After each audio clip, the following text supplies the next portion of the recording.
ដើមជ្រលក់ឆ្នាំបាទមើលទិន្នផលបាទយើងឆ្នាំក្រោយយើងដឹងមិនដែរបានផលមិនដែរបាទហ្នឹងហើយនេះមេកាបាទតខនបាទខេត្តកពតកលេចមកមើលការកាប់វិញហេតុអីបានយើងត្រាំបងប្អូនដើមយើងវារៀងស្ទើរបន្តិចបងប្អូនស្ទើរជ័រណាស្ទើរជ័រអញ្ចឹងយើងធ្វើការកាប់ហើយយើងជ្រលក់បាទយើងដាក់ចូលក្នុងទឹកចែត្រាំវាធ្វើម៉េចឲ្យបានម្សៅហ្នឹងនេះសកម្មភាពយើងប្រមូលបងប្អូនយើងប្រមូលដើមដាក់ក្នុងធុងហើយវាយើងចាប់ផ្ដើមប្រមូលត្រាំវាមកស្ទុះប្រមូលដាក់នៅក្នុងកញ្ឆេដែលសកម្មភាពបងប្អូនតម្លាក់ដើមម៉ានហើយ56លើកហើយលើកដាក់វិញ56ហ៎យើងដាក់ក្បាលងារអញ្ចឹងបាទគ្រប់ជម្រាបសួរបងប្អូនទាំងអស់គ្នានេះគឺជាវីដេអូថ្មីមួយទាក់ទងជាមួយនឹងការដាំដំឡូងមីទៀតហើយបងប្អូនហើយការដាំដំឡូងមីនេះដែរខុសពីវគ្គមុនបងប្អូនវគ្គនេះគឺខ្ញុំដាំប្រើការជ្រលក់ដើមបងប្អូនយើងជ្រលក់ដើមវាដោយសារកត្តាធំចំនួន2បងប្អូនដែលយើងត្រូវជ្រលក់ដើមបាទទី1នោះគឺយើងអត់បានដាក់ជីទី2ដើមរបស់យើងហ្នឹងគឺវារៀងមិនសូវជាល្អបងប្អូនដើមវាយើងអន់និយាយទៅដើមអន់បន្តិចបងប្អូនបាទហើយណាមួយប្រភេទដីរបស់ខ្ញុំនេះគឺជាប្រភេទដីឥដ្ឋបងប្អូនដីឥដ្ឋវារៀងស្អិតបន្តិចបាទហើយបើថារាំងវិញបងប្អូននឹងស្រាប់ហើយដីនៅនេះគឺរឹងដូចដុំថ្មអញ្ចឹងបងប្អូនអត់ងាយបែកអត់ងាយអាលាយទេបាទអញ្ចឹងកុំឲ្យខាតពេលវេលាយូរអញ្ចឹងបងប្អូនចូលទៅមើលការលើករងការជ្រលក់ដើមបាទហើយនឹងការដាំដុះបាទគ្រប់ជំរាបសួរបងប្អូនទាំងអស់គ្នានេះវីដេអូថ្មីសម្រាប់វីដេអូកសិកម្មនៃដី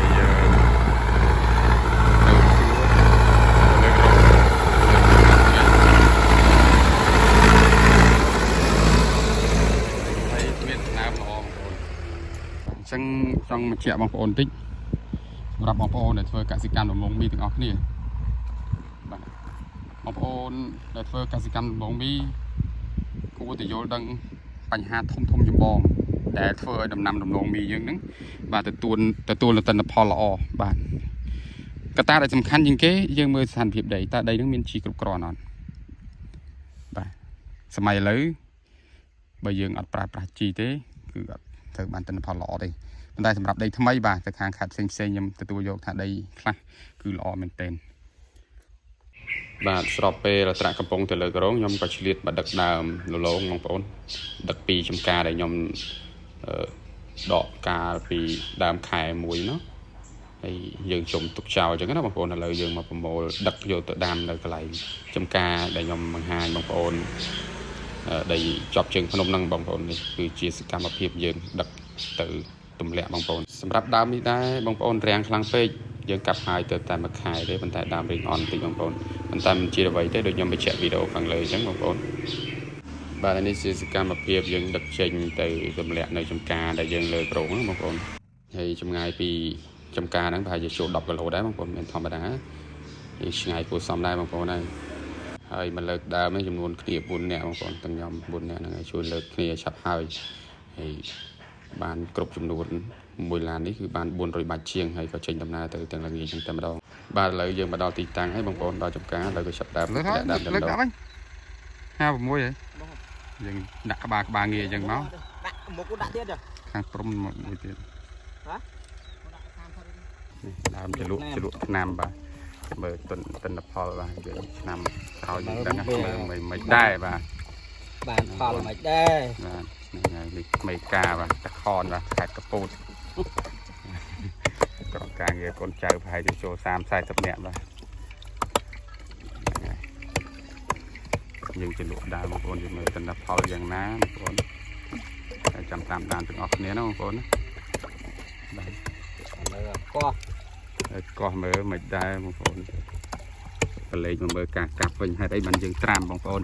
ដើមយើងវារៀងស្ទើរបន្តិចបងប្អូនស្ទើរជ័រណាស្ទើរជ័រអញ្ចឹងយើងធ្វើការកាប់ហើយយើងជ្រលក់បាទយើងដាក់ចូលក្នុងទឹកចែត្រាំវាធ្វើម៉េចឲ្យបានម្សៅអញ្ចឹងបងប្អូន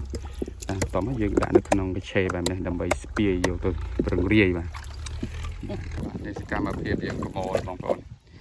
យើងប្រមូលដើមដាក់ក្នុងធុងហើយវាយើងចាប់ផ្ដើមប្រមូល តាមពេលមកសុខប្រមូលដាក់នៅក្នុងកញ្ឆេរដើម្បីត្រៀមយកទៅចាំពង្រាយបាទនេះកញ្ឆេរនេះឆ្ងាយបាទហើយចាំយើងដួសដងទឹកចាក់ថែមតិចៗលាបវា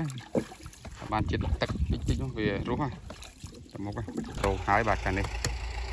នៅតែតាមទេបាទបងប្អូនបាទអរគុណបងប្អូនតាមដានទស្សនានៅក្រោយយើងធ្វើវីដេអូការថែទាំបន្តទៀតបាទអរគុណហើយសម្រាប់វីដេអូដាំនេះដែរគឺខ្ញុំនឹងធ្វើវីដេអូវគ្គក្រោយបងប្អូនដោយសារឥឡូវវាច្រើនដែរច្រើននីតិចឹងខ្លាចបងប្អូនធុញហើយសម្រាប់ការ